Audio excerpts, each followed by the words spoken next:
അസ്സലാമു അലൈക്കും വറഹ്മത്തുള്ളാഹി തആല വബറകാതുഹു. അസ്സലാത്തു വസ്സലാമു അലാ അഷ്റഫി റസൂലില്ലാഹ് വഅലാ ആലിഹി അൽ ഫാരിസീന ബിറല്ലാഹ് അമ്മാ ബഅദ്. പ്രിയപ്പെട്ട അധ്യക്ഷൻ, എൻ്റെ മറ്റു സുഹൃത്തുക്കളെ, മീഡിയ സ്കാനിൽ ഇടയ്ക്കിടെ വരുന്ന വിഷയമാണ് ഇസ്രായേൽ പലസ്തീൻ സംഘർഷം എന്നത്. പലസ്തീൻ സംഘർഷത്തിലൂടെ പലസ്തീൻ ലോകത്തിന് രണ്ട് തരം മാധ്യമങ്ങളെയാണ് ചൂണ്ടിക്കാണിക്കുന്നത്. ഒന്ന്, ഇസ്രായേൽ സ്വന്തം ഭാഷ്യം ലോകമെമ്പാടും പരത്തുന്ന പാശ്ചാത്യ മാധ്യമങ്ങളും. രണ്ടാമത്തേത്, പലസ്തീനിൽ ക്യാമറ മാത്രം ഒരു ആയുധമായി പലസ്തീനിലെ പീഡനങ്ങളും ക്രൂരകൃത്യങ്ങളുമെല്ലാം പുറം ലോകത്തെ അറിയിക്കുന്ന പലസ്തീനിൻ്റെ സ്വന്തം പത്രപ്രവർത്തകർ. ഗാസയിൽ എന്ത് സംഭവിക്കുന്നു എന്നതിന് ലോകത്തെ നിർണായകമായ പങ്കുവയ്ക്കുന്നതിലാണ് അവർ പെടുന്നത്. ഗാസയിൽ 50,000-ത്തിലധികം ആളുകൾ കൊല്ലപ്പെട്ട സംഘർഷം കൂടിയാണിത്.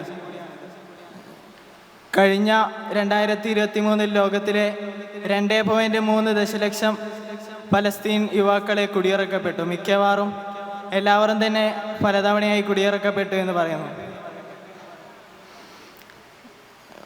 ലോകത്ത് കൊല്ലപ്പെട്ടിട്ടുള്ള 75% പത്രപ്രവർത്തകർ 2023 പലസ്തീൻ ഇസ്രായേൽ സംഘർഷം റിപ്പോർട്ട് ചെയ്തവരാണ്.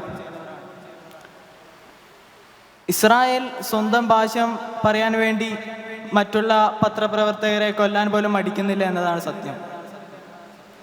2023 ഒക്ടോബർ 7 പലസ്തീനെതിരായ ആക്രമണങ്ങളിലുണ്ടായ സംഘർഷത്തിൽ ചെറിയ ഭൂപ്രദേശത്ത് റിപ്പോർട്ട് ചെയ്യാൻ ഏറ്റവും അപകടകരമായ സ്ഥലമെന്ന് പലസ്തീനെ തിരഞ്ഞെടുക്കപ്പെട്ടത്. പത്രസ്വാതന്ത്ര്യ കമ്മിറ്റിയായ CPJ, കമ്മിറ്റി ടു പ്രൊട്ടക്ട് ജേർണലിസ്റ്റുകൾ പറയുന്നു, ലോകത്ത് മരണപ്പെട്ട 75% പത്രപ്രവർത്തകരും ഇസ്രായേൽ പലസ്തീനിൽ ബന്ധപ്പെട്ടവരാണ്.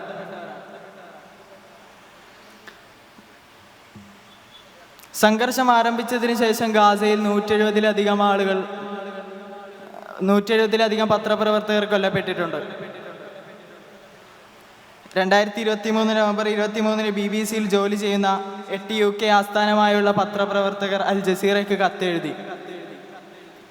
ഗാസ യുദ്ധത്തെക്കുറിച്ചുള്ള BBC കവറേജിൻ്റെ ഇരട്ടത്താപ്പിനെ കുറിച്ചായിരുന്നു അത്. എന്നാൽ BBC അത് വകവെക്കാതെ റഷ്യയും യുക്രൈനും തമ്മിലുള്ള യുദ്ധത്തെ ഇതുമായി പങ്കുചേർത്ത് ലോകത്ത് വൻ വിപ്ലവമാവാനുള്ള ഒരു സാധ്യതയെ ഇല്ലായ്മ ചെയ്തു. ഞങ്ങൾ മരണം കാത്തിരിക്കുകയാണ്. അത് പേടി കൊണ്ടോ മരണം കൊണ്ടോ ആവാം. ഫാത്തിമ ഹസൂനയുടെ പ്രശസ്തമായ വാക്കുകളാണ്.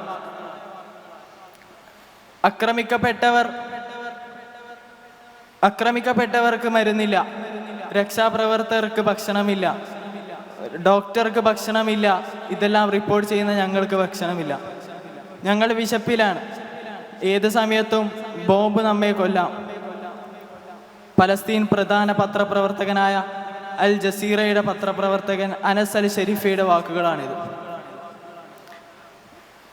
ഇസ്രായേൽ പലസ്തീൻ സംഘർഷം ലോകത്ത് ശ്രദ്ധിക്കപ്പെടുന്നതിന് മുഖ്യ പങ്ക് വഹിക്കുന്ന ഒരു സംഭവം തന്നെയാണ് പത്രപ്രവർത്തകർ എന്ന് പറയുന്നത്. എന്നാൽ ഇസ്രായേൽ പലസ്തീൻ പത്രപ്രവർത്തനങ്ങളിൽ നിന്ന് പുറപ്പെടുവിപ്പിക്കുന്ന ചിത്രത്തിൻ്റെ പകുതിയിലേറെ ശതമാനവും പലസ്തീൻ ഇസ്രായേൽ കട്ട് ചെയ്യുന്നതായി തന്നെ അവർ പറയപ്പെടുന്നു. അല്ലാഹു സുബ്ഹാനഹു വ തആല പലസ്തീൻ സ്വാതന്ത്ര്യമുക്തമായി പലസ്തീനിലെ പണ്ടത്തെ ആ ശിരോവിധിയിലേക്ക് എത്താനുള്ള ഭാഗ്യം നൽകട്ടെ എന്ന ദുആവോടുകൂടി ഞാൻ എൻ്റെ വാക്കുകൾ ഉപസംഹരിക്കുന്നു. വാഖിറു ദഅവാനാ അൽഹംദുലില്ലാഹി റബ്ബിൽ ആലമീൻ. അസ്സലാമു അലൈക്കും.